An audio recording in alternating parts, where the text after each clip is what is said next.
excited to have Will Johncock with me. He's the author of a relatively new book, Beyond the Individual, Stoic Philosophy on Community and Connection.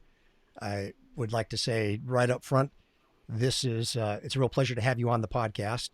And I'm excited about this interview because there aren't too many books that I pick up nowadays on Stoicism that I find really intriguing and that draw me in. The last time, obviously, Pierre Hadot's Inner Citadel did that for me, and so did A. Long's book on Epictetus. So your book is, I would put it in the rare category with just a few others that when I picked it up, it really wasn't my expectation. I picked it up and I was a little bit awestruck. I was like, okay, this is different. This is something new, and we'll get into that. And by new, I mean within the milieu of books that are out there today and being published in the world of Stoicism, this is something pretty unique. So I'd like to start by giving you the chance, Will, to introduce yourself to the Stoicism on Fire audience. Tell us a little bit about your background, where you're at, what you're doing, and how you came to Stoicism. So thank you, Chris. That's quite an introduction, and thank you also for the characterization of the book. I hope it lives up to the expectations. My background is in sociology and philosophy. My doctorate studies were exploring 20th century philosophy and 20th century sociology on questions around the distinction between the individual and the social. So I have a history of being interested in this kind of line, let's say. Where do we begin and society ends, and vice versa? And through my studies, particularly through my graduate studies, I was becoming more and more familiarized with Stoicism through exposure to the classics, Plato, Aristotle, the contemporaries of the Stoics. But as people will often find, the Stoics are mentioned rather briefly in commentaries on Plato and Aristotle, and in particular. And so I really had this basic understanding of Stoicism. I'd read a little, I'd read Meditations, I think I'd read a little of the discourses from Epictetus, but I wouldn't say that I'd ventured deeply into the Stoics.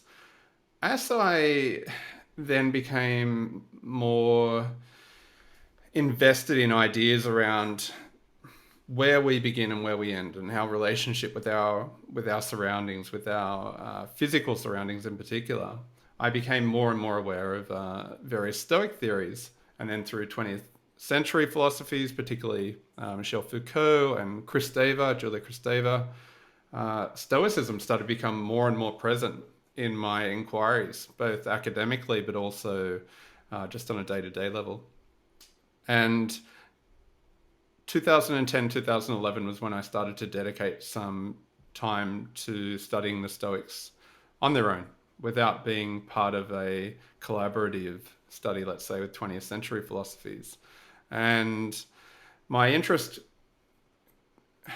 was sparked at the same time as Stoicism seemed to be getting this popular personality. It was becoming commented on and raised in public discussions more and more frequently. And who's to say whether that didn't play a part in my exposure and interest in Stoicism? I don't know exactly, but I do know from where the academic impetus came. And so we're looking at that time when Stoicism is starting to really explode in popularity. And for one reason or another, I was part of that, and therefore, from that moment, I've attended to Stoic theories more and more acutely, and have subscribed to some of the commentaries and some of the popular positions on Stoicism, and refuted others.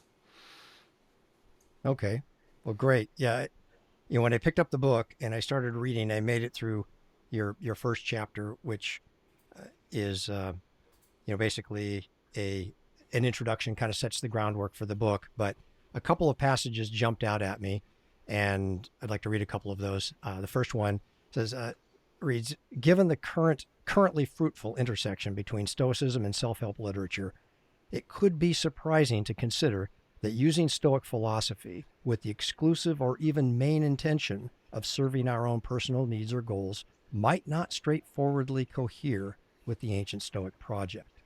And that's on page 2. And then on page 4, An overly individualistic perspective might sound practical in terms of self-development. However, we cannot define it as Stoic. And then on page 6, portrayals of Stoic philosophy as a useful self-help guide for individuals are justified. Thousands of people report that integrating certain Stoic techniques does improve their personal well-being. So right from the beginning, I had this sense that, okay, this is something different, meaning that you're approaching the topic from a different angle than what is common in most of the, I would say, popularized books on Stoicism, and you appear to agree with me from the perspective of, you think that what we might popularly call modern Stoicism, the more psychotherapeutic self-help version of Stoicism that exists out there, is useful for a lot of people, helpful for a lot of people, but distinct from what obviously you're writing about in the book, because when you get to chapter 2, it's quite clear that you are on a completely different mission than what would classically be, or I don't even say classic, would be considered modern Stoicism. So, a tip of the hat to what people are doing over there, but you take a completely different approach. And rather than even, sometimes you'll see some of the popularizers kind of mention physics as a sidebar, oftentimes to dismiss it. You don't just mention physics. I mean, I was blown away by chapter 2. You dive into the deep end of the pool head first, and it appears as though you're approaching the whole practice of Stoicism, the whole concept, in a much more traditional perspective, which is through the physics and making some connections. That first chapter, titled Shared Minds, I'd love for you to talk about that and what was maybe your inspiration for it and the idea there. So, firstly, you're right. I didn't want to completely discount the credit of applications in the modern era of Stoicism to individual psychological therapies. It's undeniable that there is a use there, and many accounts online verify this. So it wasn't a matter of me saying all of this is wrong, this is right, but rather I felt that the literature in the modern era on Stoicism needs a little balance, and it does get it embedded within works such as from Christopher Gill or William Stevens, Anthony Long. Like, these are pedigreed scholars who do attend to all of the nuances of the philosophy. But there aren't that many texts which are attending to the beyond the individual aspect of the philosophy. And so in chapter 2, when I'm exploring this idea of the shared mind, I suppose it is a response to characterizations of Stoicism which do portray the mind as this internality that's housed off, completely separated from the rest of the world, and as setting up a real border that cannot be traversed between one's own mind and the rest of the world. And I think characterizations of Stoicism like this, they do appeal to people who are looking for this idea about what they can control and what they can reduce their anxiety about. But they don't really reflect the physics and the structure that Stoicism is built on, and the idea that what is our internality, according to the Stoics, which is our mind, the seat of our reason, is a fragment, is a portion, is a trace of everything else around us. And so my motivation in that chapter is to really highlight that, because I think without that, the rest of the discussion around the mental side of Stoicism doesn't have the basis that it deserves. Stoicism is, I think, a real exploration in how our internality shares a real kinship with other people's internalities and shares a real kinship with the world at large.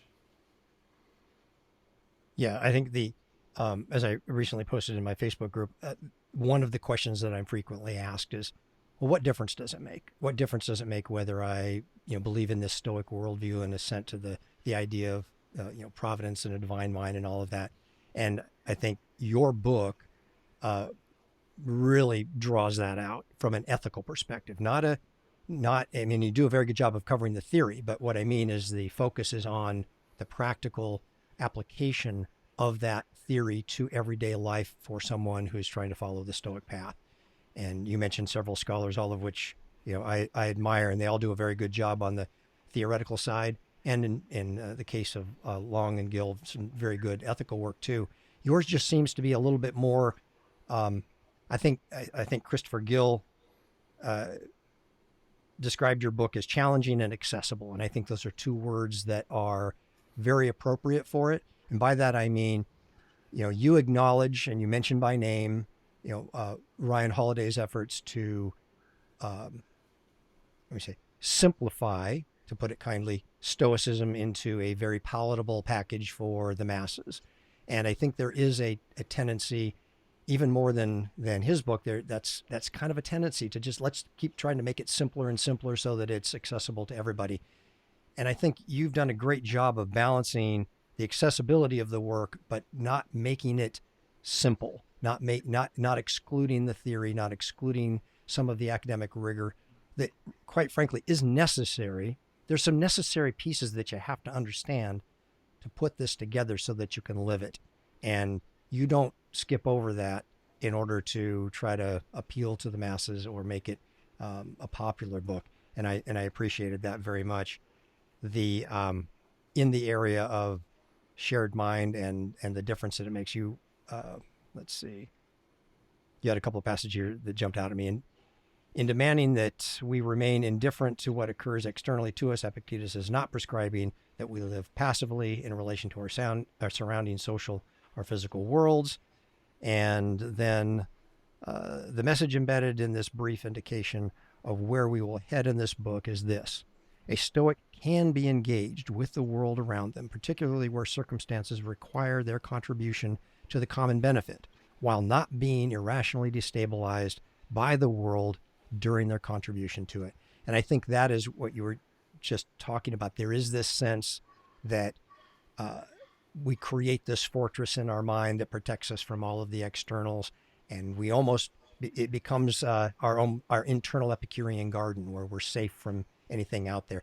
And your book is basically it's not just a subtle push, it's a kick out the door. It's, hey, this is not what Stoicism is. It's out there. You need to prepare the internal so that you can be out there. And that both in the in the shared mind chapter and in the chapter on common bodies, both of which go, I think, deeply and profoundly into the physics of Stoics. Well, yeah, I think that's really the practical impetus of the book, is that I see certain applications of Stoicism which do appeal to a lot of people, which do set up this territorial divide between one's own mind and the rest of the world. And I think if people are coming to Stoicism for therapeutic reasons, in that they need some kind of therapeutic response to anxieties that they're feeling, and their first exposure to the philosophy tells them that they have to defend their mental turf against the rest of the world. Look, I'm not a psychologist, I'm not a psychiatrist, I'm not trained in this, but I can't help but think that kind of alienating perspective wouldn't actually be that therapeutic at all, nor is it actually consistent with the philosophy, because what we see in terms of their characterization of mind is that we aren't merely these observers of nature or the world. We aren't these separated rationalizers of an external nature or world. We are that nature and that world, and we are an expression of it. And there we need to understand the physics. If we're going to understand why we are so embedded and integrated within this system for the Stoics, we need to read that through the physics, which, again, as you've indicated, it's so prominent in my book, my attention to the physics. And I think when we talk about physics, it can start to sound a little abstract because we're talking about a structure that's bigger than us individually. But there's nothing abstract about it in the day-to-day. It's very practical to consider about how you and the person standing beside you share a common fate in being these component parts of a bigger mechanism. And it's just my argument, and I think yours too, and a lot of other, there are other people who share this view that is actually more therapeutic, to look at the world that way, rather than the idea of defending individuality in the ways that certain self-help applications of philosophy do. Yes, and it supports what the Stoics argued even in ancient times, which was that the all three of these pieces, the logic, the physics, and the ethics, are necessary for it to be not just a holistic philosophical system theoretically, but for the ability to apply it. And your approach through the idea of shared mind and common body, I think more than any other book that I've read, makes the connection between us as the individual and the world and all the other individuals and the cosmos as a whole, out there. And we were on the justice panel not that long ago together, and I brought up the fact that I had rewritten Meditations 2.1 for my personal uses back then as a law enforcement officer.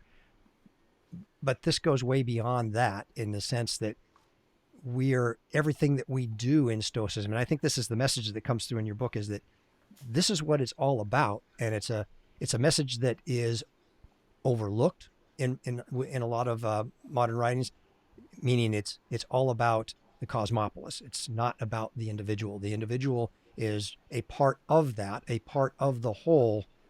But if you don't ever get out of the part and into the whole, then you've really missed the point of the practice to begin with.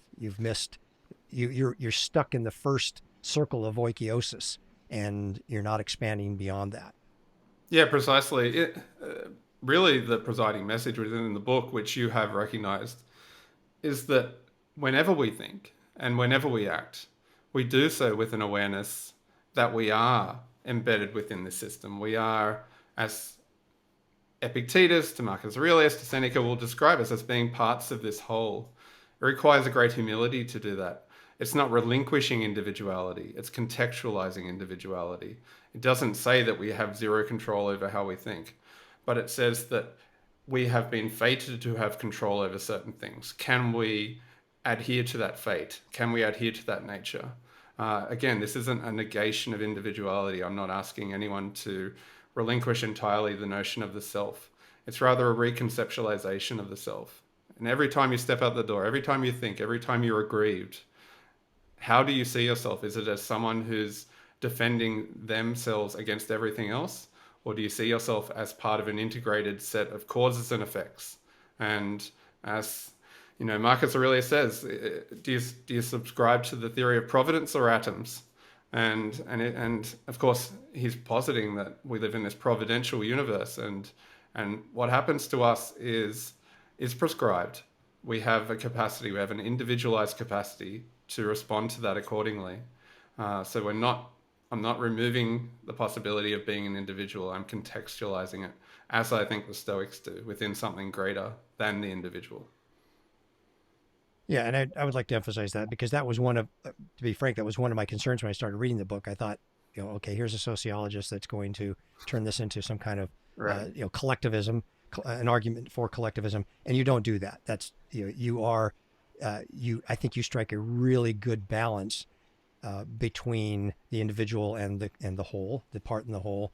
It's just that it's a balance that's so predominantly missing in most Stoic writings that some people pick it up and they might think you've gone or you're focusing a lot on that, but it's necessary. To me, this is a book for our time. This is a book meaning our time in the world of Stoicism, for people to get out of the Epicurean garden and get out into the Stoic cosmopolis. I would like to dig down a little bit more on this idea of shared minds. I believe it was in Shared Minds. Was it Shared Minds or Common Bodies that you dealt with the daimon? Shared minds, yes. Okay. Uh, and I guess what struck me, and it took me 3 readings of Shared Mind before I even moved on in the book, because I thought I must be reading something wrong, because you were so what do I say? Your emphasis on it was so strong, and I hadn't read that anywhere else, that it was very provocative, very challenging, Mm-hmm. because even someone like myself who has been consistent in my presentation of Stoicism as being a fragment of the divine, it was more than that. It was not just that I am a fragment and I share in this fragment, but it was the connection between not, and again, not just the fragment that I have and the cosmos outside of me, but the shared fragment and the interaction with everybody in that cosmos, Mm. all human beings. And I would love for you to talk a little bit about that. Well, it is provocative. It's not intended to be necessarily, but it just will be by nature because of how it differs from common characterizations of the mind within, according to Stoic philosophy, supposedly, as being this really individualized aspect of ourself. And of course, in one regard, it is. But if we think about the inherent link between our mind and how we think rationally and how we act accordingly, our sense of rationality, how we think about rationality, how what we perceive to be rational, that isn't something that we've conceived of on our own. We've derived that sense from the universe. And how do we derive it? We derive it through our mind. Uh, it isn't our own concept, it's inherited. And it's inherited not only by us, but it's inherited by everyone else, depending on how they're behaving, of course. So, or depending on how they're behaving, will reflect on how they're according with what they have inherited. What I really wanted to emphasize in that part of the chapter was this idea that for some of the Stoics, and we can talk about the daimon in that regard, we have this fragment of this universal mind. Later, Diogenes Laertius is not necessarily the most reliable commentator or source for these ideas, but nevertheless, we can't discount the fact that through him we get a number of the early Stoic ideas on this topic. And then we get some ideas from Posidonius as well, where he's discussing the daimon and the relationship of it to our mind. And then, of course, Marcus Aurelius will talk about our mind in collective terms and saying that the universe itself is a mind. So we get all of these positions which show that the greater structure is mind, that our individual seats for thinking are mind, and that there is this connection between our thinking and the universe's thinking. And that's this thing, for some of them, called the daimon or the daemon. And not only does the daemon or the daimon, not only does it give us these normative ways of being rational, but rather it, according to some of the sources, some of the accounts, it really guides us in how we think. And so once we acknowledge that there is an aspect of our mind, a really pivotal aspect of our mind that is a trace of something that is not our mind alone, and that we share it with other people, well, from that, it's inevitable that we're going to have to characterize our rational relationships as social, which of course the Stoics do, as communal, and as sharing in these kinship relations. So when Seneca talks about how when we act, or sorry, when we think, we do so in a way that's rational if we do it according to common interests. When Epictetus says the same thing, this is the heart of that theory, is the idea that when we're thinking rationally, we're doing it with a derived or an inherited way of thinking, and we're doing it with a derived or inherited way of thinking that accords with other people's derived or inherited ways of thinking, which is, quite simply, to think rationally. Yeah, it reminded me of the closing argument of Hadot and the Inner Citadel, where he argues that all of the what do you call it, the fundamental doctrines or dogmas of Stoicism come out of the idea that our rationality comes from a universal source. Hmm. You know, and that's kind of the beginning and a fundamental idea. Uh, Can I Common bodies. sorry, Go ahead. sorry, Chris. Can I just add, like, when we're trying to digest that idea that our mind is something common, that our mind has a common constitution, a common origin, that it's a common entity, and rationality, therefore, is our rationality is a common thing. It takes a great humility, I think, and part of the problem might be that in with our modern idea of the mind and our modern idea of liberalism and so on, that maybe as an era we haven't quite been trained in how to be humble in that way, because to situate your own mind and your own rationality within something bigger than yourself is to say that you don't author it entirely yourself. It doesn't mean that you don't have any authorship over its practice, but it does mean that Right. that you didn't originate it. It doesn't begin with you. Yeah, I think it's is it Paul Woodruff. His book on reverence touches on that. And to me, this falls into that Yeah. category. This idea, and he's not approaching it from a religious perspective. He's just Hmm. talking about the idea of reverence. I mean, reverence even for us, it's to society as a whole. There is a place for us. It's not just all about me, and we do live in a time where everything is about me, me, me, me, me, and what I Mm. can get and what's you know all of the above. But reverence, and then the counter, the flip side of that is the sense of gratitude that comes from that because Yeah, good point. we are recipients of this. Um, Common bodies. Can you explain that?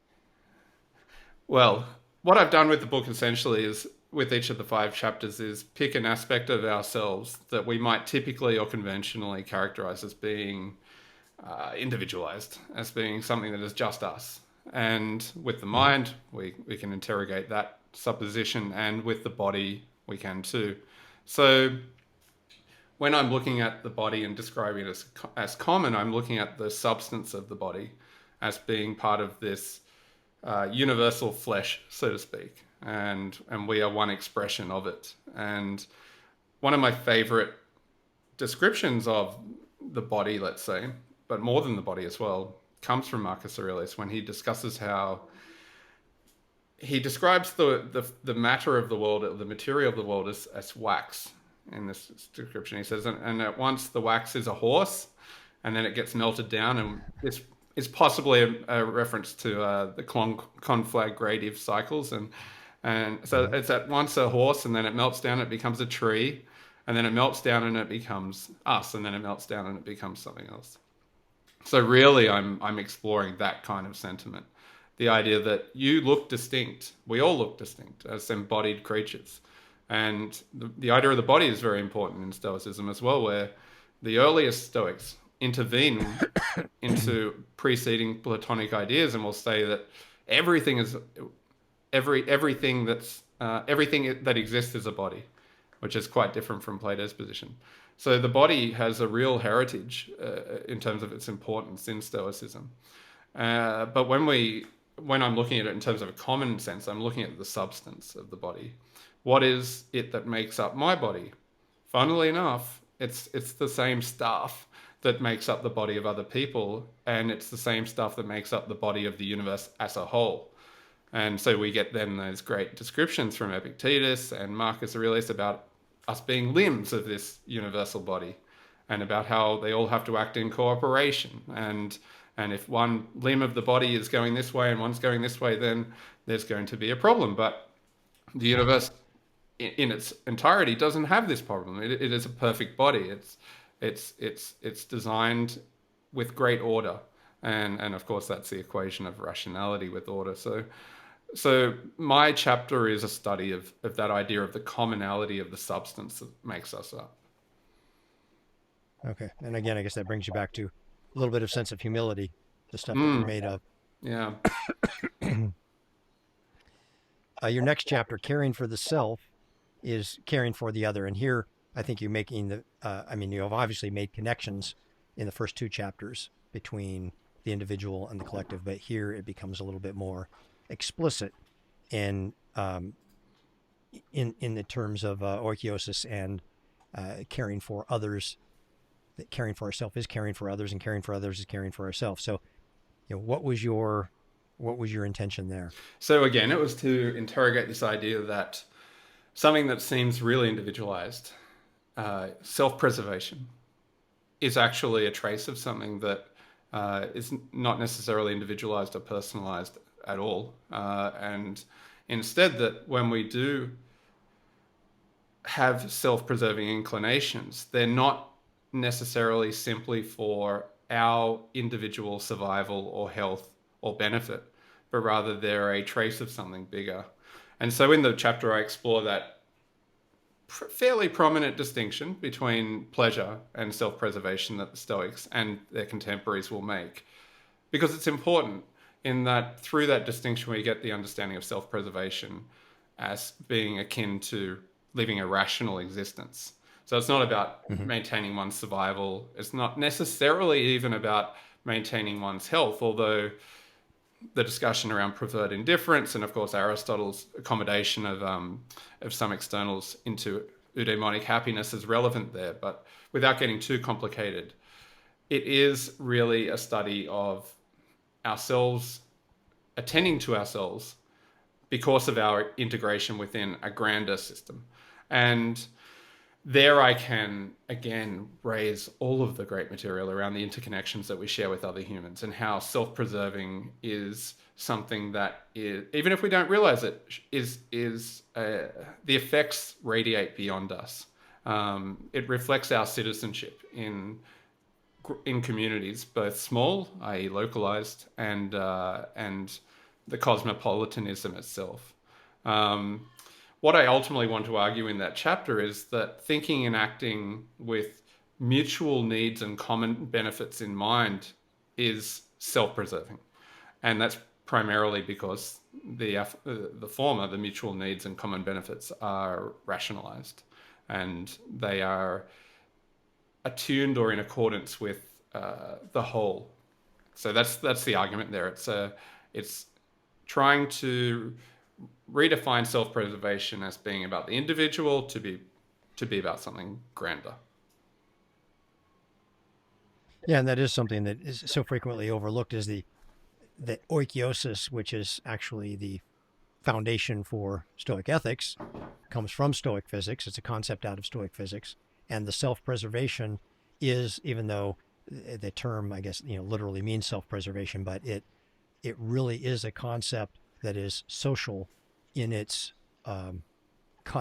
conceptually, because it so quickly expands for as a process of moral development. It so quickly expands, or is supposed to expand, if a person develops normally and morally, to not just preserving yourself, but Mm-hmm. now concern for your family, concern for your neighbors, your community, your nation, and then people in the worldwide in the cosmos as a whole. Which brings us to the next chapter, which is knowledge and social education. There was a lot in there that I found very intriguing, and would love for you to discuss that. Yeah, this is a bit of a mixed bag, this chapter. It looks at a few different theories of knowledge and a few different takes on education as well.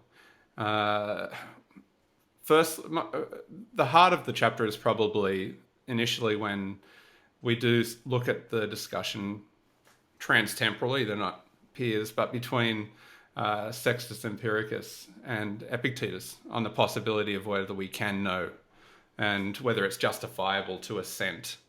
And through that discussion, I really just want to set up the idea of the Stoic belief in knowledge. But however, we need to redefine how we might consider that knowledge to be constituted.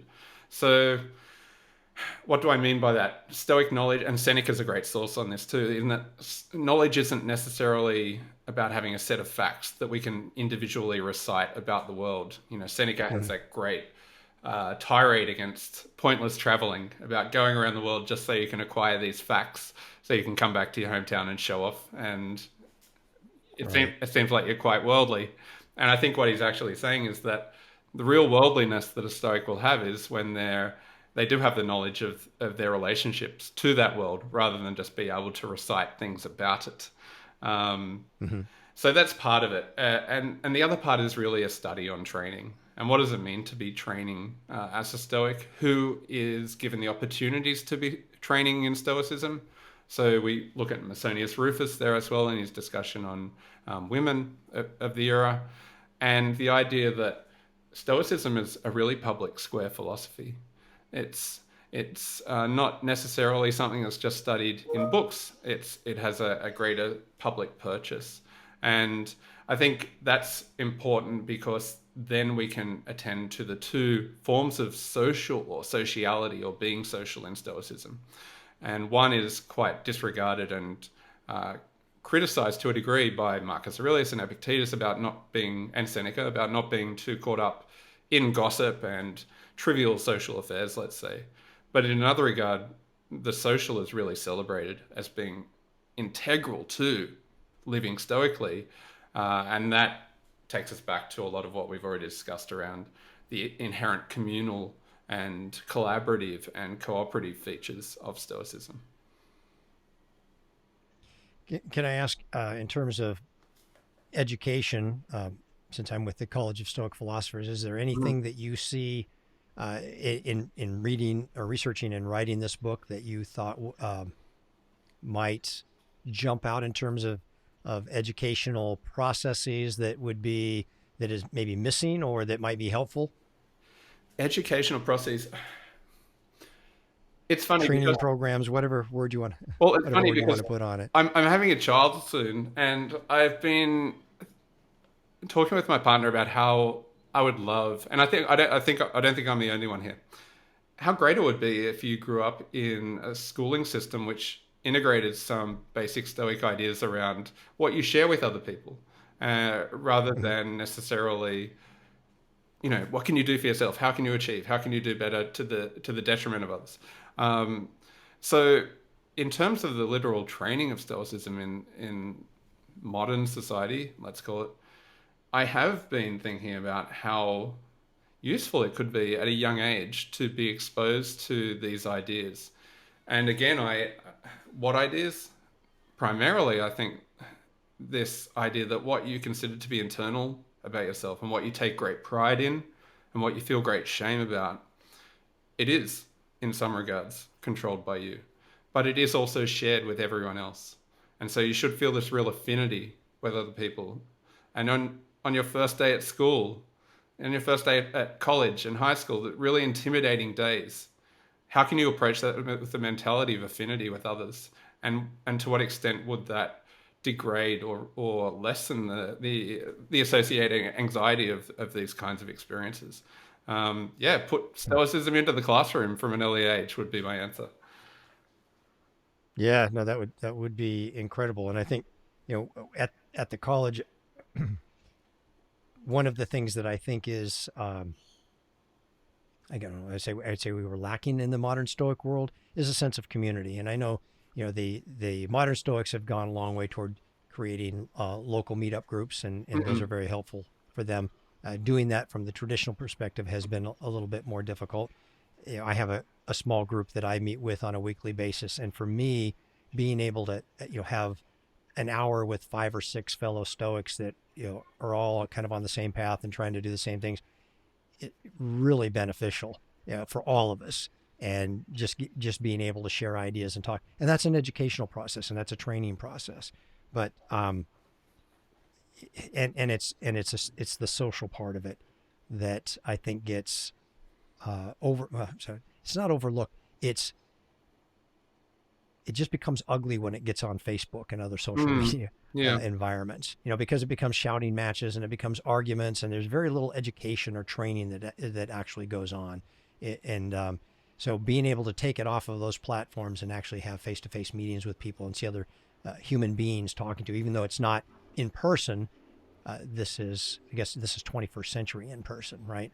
You're in Australia, I'm here in Tampa, Florida, and we're 21st century in person. Fortunately, we have this technology that the ancient Stoics didn't have, so that we can connect with people in ways that they couldn't have even have dreamed of.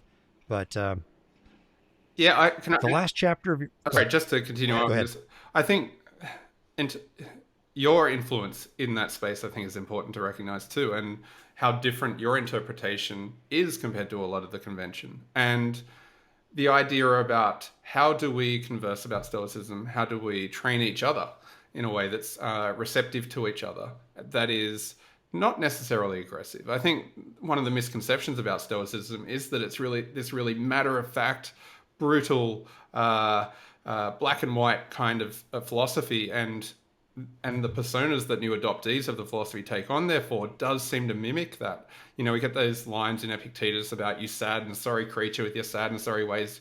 You're sick, but are you too sick to study philosophy? You're going to be sick at home anyway. All this kind of stuff. It gets misconceived. The philosophy becomes misconceived as one of. I I think it becomes too aggressive sometimes. And again, Yep. recognizing the affinities that we share with each other according to Stoicism, should potentially, theoretically, alleviate some of that antagonism that people exhibit when they interact with each other. And as you've said, that happens a lot online. Yeah, it does. And I think it has stabilized a lot. You talked about in your introduction the explosion of Stoicism, which occurred really in about 2015. The modern Stoic movement started in 2012, and about 2015 is when it really ramped up, and there was some pretty tense exchanges that went on. The result of that is we created the traditional Stoicism group, and the idea, realizing that we were taking two different approaches to Mm. this. And I think I've come to the place where I can appreciate modern Stoicism literally as a different philosophy. Meaning, I can appreciate it in the same way that I appreciate Epicureanism or cynicism or anything else, where I can say, well, they've chosen a different path, and it's not the path that the ancient Stoics chose. Even though we share the name, they are differing to the extent that it is a different lineage. Brad Inwood does a great job in his 2018 book of tracing the lineage of modern Stoicism back to Aristo of Chios, meaning a branch or a divergence that occurred in the time of Zeno, when Ariston went his own way and created his own school, and Inwood calls that minimal Stoicism, meaning that they weren't not in a derogatory way, but meaning that they were only interested in a portion of Stoicism. They were interested in the ethics, like Aristotle was. He didn't see the value in the physics and the logic. Some people do, and I think it's necessary. That was my position from in 2015, was that this my understanding of Stoicism, which came from people like A. Long and Sedley and Gill.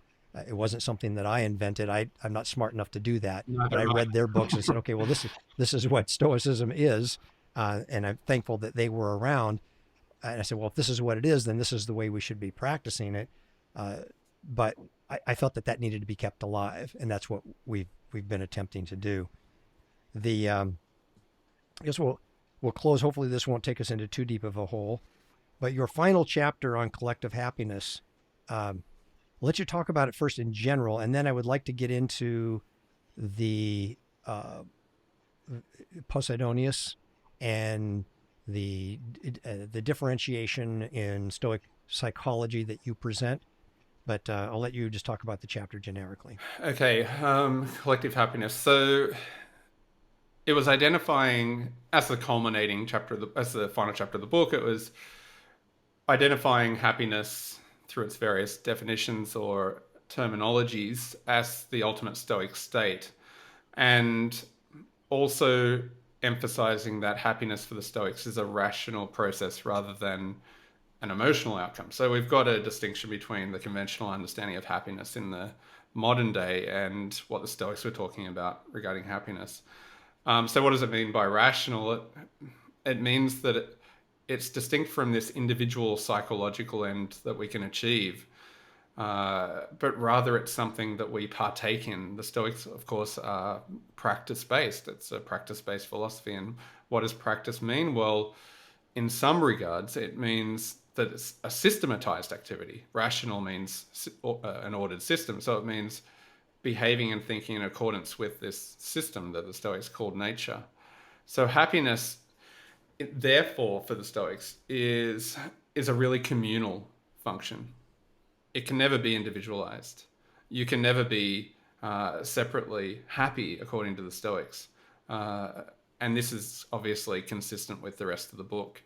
And where I think we might be heading now regarding the final part of the book concerns the question of whether, if happiness is living rationally, which is living with this communal orientation, which is an orientation about recognizing ourselves as a part of a whole, if that's what happiness is, then does that mean that when we're irrationally unhappy, according to the definition, does that mean we're not living communally? Anyway, so I explore these kinds of questions through Posidonius and others. Okay. And with regard to Posidonius, and I'm not an expert on him, I'll be honest, I've kind of skipped over Posidonius in most cases Mm-hmm. because the understanding that he disagreed with in some critical areas with Chrysippus. It hasn't Hmm. been something that I've spent a lot of time on, but you bring up I should say there's a common conception that Poseidonius brought Platonic psychology back into Stoicism in the division of the mind, that we no longer have a unified mind, that we have a tripartite mind with, in Plato's terminology, warring factions, the chariot driver trying to maintain control of reason, trying to maintain control of the irrational horses and the emotions that are just running rampant.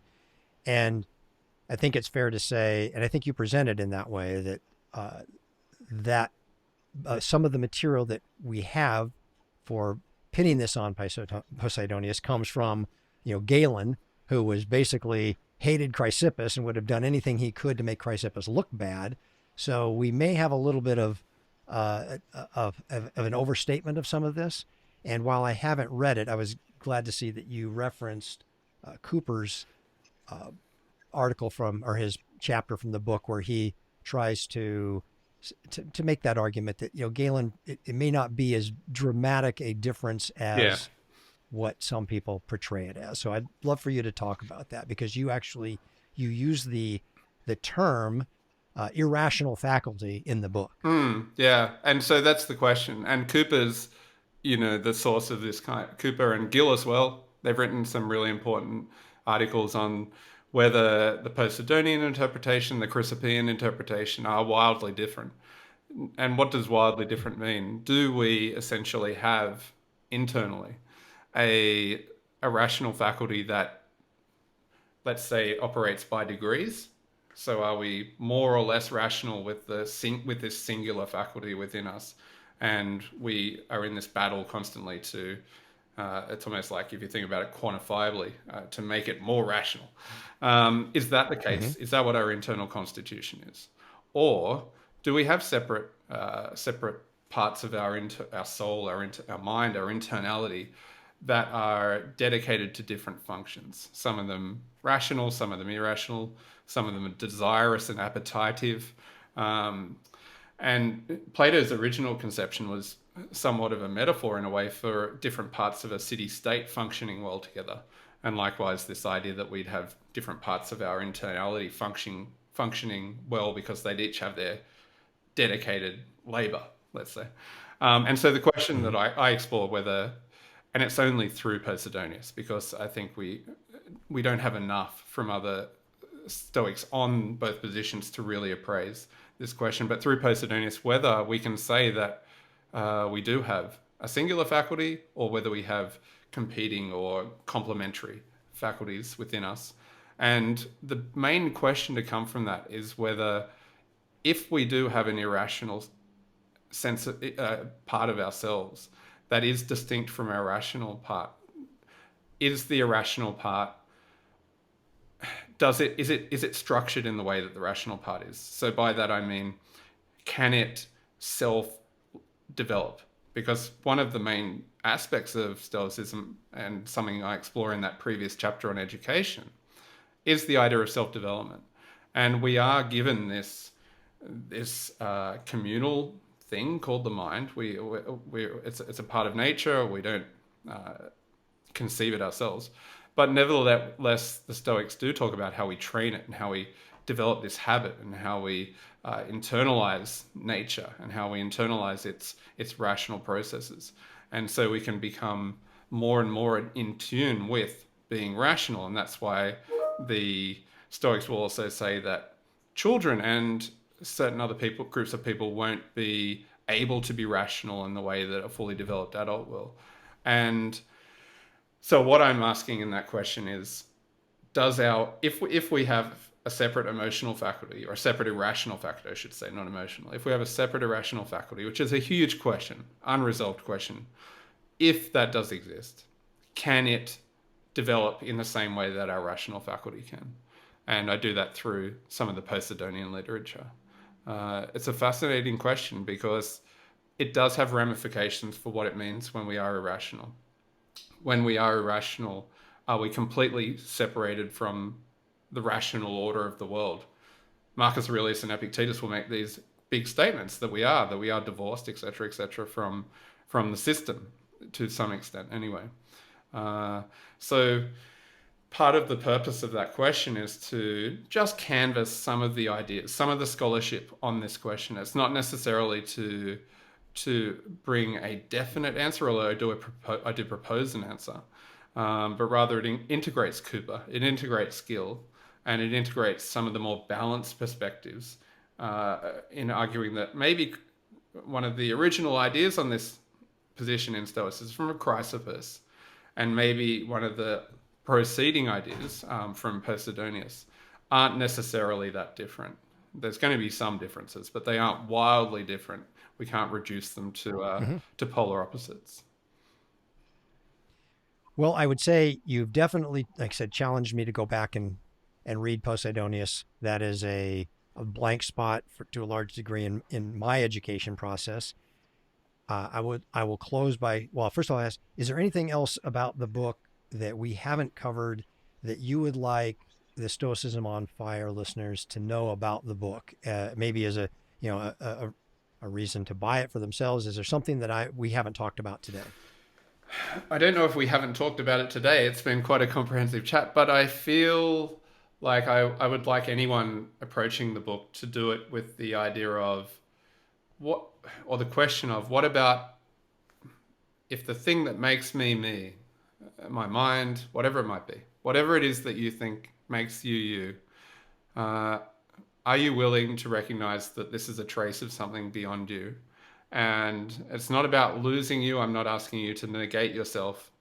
I'm asking you to bring a reading of yourself that coheres with this Stoic idea of system.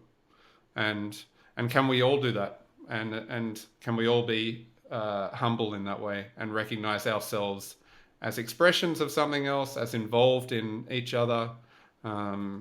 That's, I think, the frame of mind that is necessary when approaching the book. And also, of course, people don't have to agree with the book. This is, I think this is a fairly orthodox interpretation according to the traditional Stoic view. I don't think it's a very adventurous reading Mm-hmm. in that regard, but I think in the modern context, it is adventurous because of how Stoicism has veered away from those orthodox original positions. No, I agree. I think the people who listen to and appreciate my podcast will read your book and love it, and the people that don't listen and hate my podcast because I present a traditional form of Stoicism might have many of the same feelings about your book. So it is you. You definitely approach it from a traditional perspective or orthodox perspective. I didn't find any places where you, in my opinion, where you went outside the bounds of that. You were probably a little bit more, what do I say, have a little bit more openness to Posidonius than anyone I've Hmm. read in the past. But I don't have a position on that right now, so it's not. I can't say that I would, disagree or what. That's something that I'm going to have to dig down on because I'm not really well versed on Posidonius. I will close by saying I definitely recommend this book to anybody that listens to the podcast. It is uh, Christopher Gill again described it as challenging and accessible. And I would say that it's challenging to the extent that it's a lot like Haydot's The Inner Citadel, meaning it's not a quick read. Not because it's difficult technical book, but because it's thought provoking. It's challenging. It required me, like I said, shared mine 3 times before I could really feel like, okay, I wasn't mistaken the first time I read it or the second time I read it. It takes some digestion. It's not a thick book. What is it? 175 pages. It's not a huge book, but there's a lot there. So that's the comprehensive part of it. That's the challenging piece of it. Highly recommend it. And Will, I thank you very much for being willing to come on the podcast and talk about the book. I wish the book well, and I'm hoping that you will continue to write. You're somewhat, I would say, a new person on the scene in the terms of Stoic books and the community, and I hope this isn't the last that we're going to hear from you. and hope to be reading about you, reading your books in the No, future. thank you so much for having me on, Chris. I have great respect for your project, and to be aligned with it makes sense to me. But to be celebrated, to have the book celebrated by it, is really quite flattering for me. So thank you very much. I thank you, and I wish you well.